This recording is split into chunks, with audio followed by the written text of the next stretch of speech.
guys, and welcome to another video. Today I'm going to be sharing with you the worst books that I read in 2014. I read some pretty interesting books in 2014 and some of them really weren't that great. Before I tell you guys these books, I just want to put it out there that these are just my opinion, and if you disagree with me on any of them, you can tell me that, but please do not be rude in the comments. And I respect what you guys think about these books. This is just my opinion, so...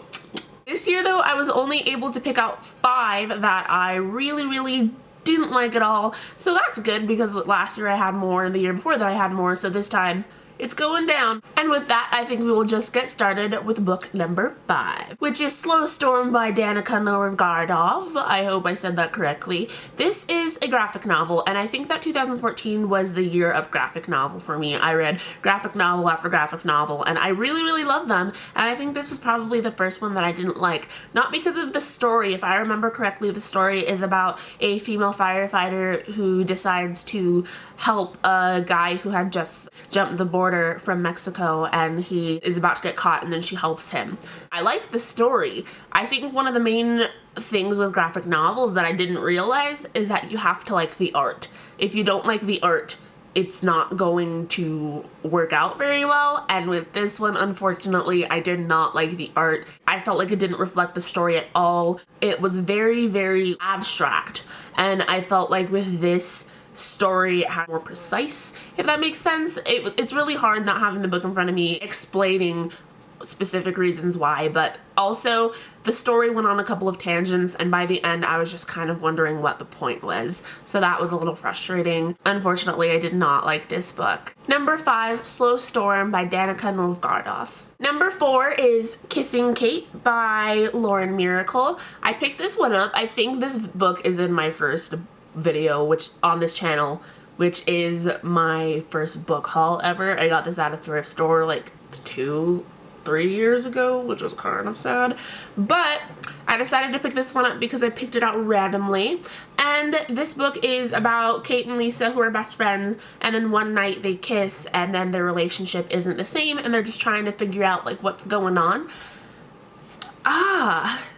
This one was just really weird. I think the thing that threw me off about this book is Kate and Lisa kiss, but the beginning of the book is after they kiss, so I didn't really know what kind of friends they were before, and then we get into the book and it's just like, oh yeah, we're not friends anymore and now I'm really sad.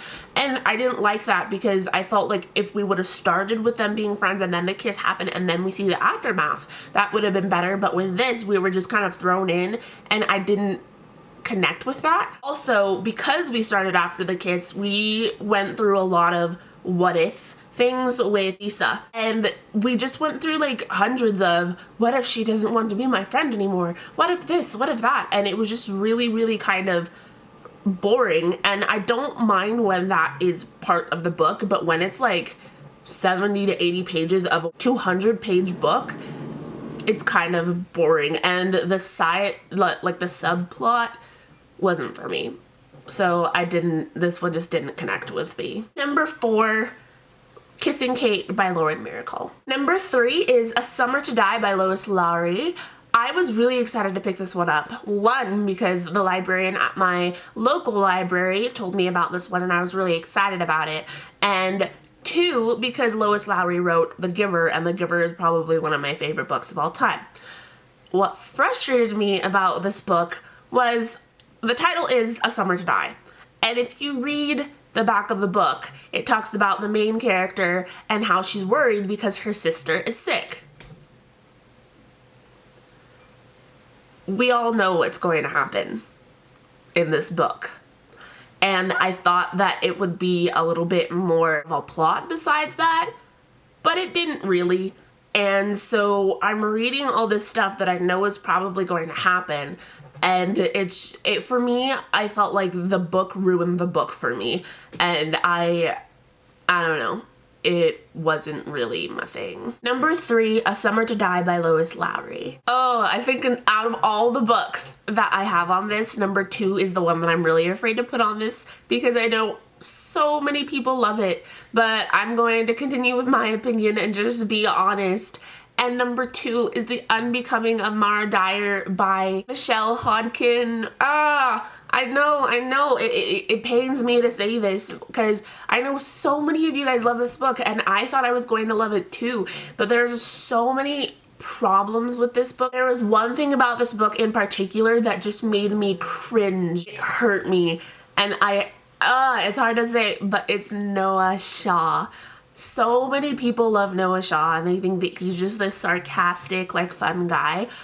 I was flinching while reading this book because I have never read a book where the love interest is so, like, rude and kind of upfront and I don't even know how to say it. Another thing with Mara Dyer is that the way that this book is advertised, I thought it was going to be a girl who has visions of people and then she like goes into like an old asylum or something and then she like kicks like butt and like uses her powers to help like get people out of an like asylum that was illegally run or something like that. I thought it was gonna be like some crazy like kick butt like thing, but it was kind of a love story most of the whole time, and I felt like the parts that I did like weren't really in there for a very long amount of time, and that just bugged me so bad. Like, I don't know, this book just did not click with me. Number 2, The Unbecoming of Mara Dyer by Michelle Hodkin. My number 1 worst book this year actually surprised me, and it was Anatomy of a Boyfriend by Daria Snedowski. And I was sent this one for review last year, but I got to it only this year when I was at school. And this was probably one of the first books that I was able to read for fun. So I was like, I flipped through this one really quickly, but after I finished, it hit me how bad this actually was.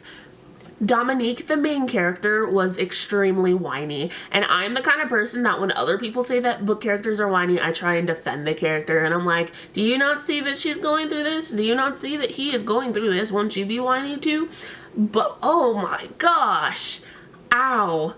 There was no place in this book that I can justify her whining, and it's really bad. Like, I was cringing at some times and it just really hurt, but that wasn't the biggest fault for me in this book. I think the biggest thing and the reason why this book is number 1 on the worst book list is because of the sub-characters and the way that they would treat Dominique. Sometimes her parents, I don't remember exactly what they said, but there is a point in the book where her parents say something to Dominique and I started crying because I know that if my parents would have said that to me, I would have like, I would have been crushed. And it hurt me because Dominique kind of just stood there and took it. And like, I know like it's kind of hard because she's talking to her parents, but like, I don't know, it could have been like, Mom, Dad, what you just said was like, that hurt me. And like other characters too, like if she didn't want to talk back to her parents, that makes sense. But when like her boyfriend would say stuff to her and I'm just like, no, you can't say that to her. Like, that is rude and completely uncivil. And she would just take it and be like, oh, and I think the main thing that hurts me is when characters are being bullied or they're being told things that are rude and they don't pick up on them. That makes me like teary-eyed because I hate it in books when people are rude to other people. When I pick up on things that are not okay and they're written in a way that are okay and they want the character to just be like, oh my gosh, that was so sweet, he just called me this, and it's like, no, he just called you like a horrible name. Why would you allow someone who you are liking or who you love allow you to call you that? And I don't even know.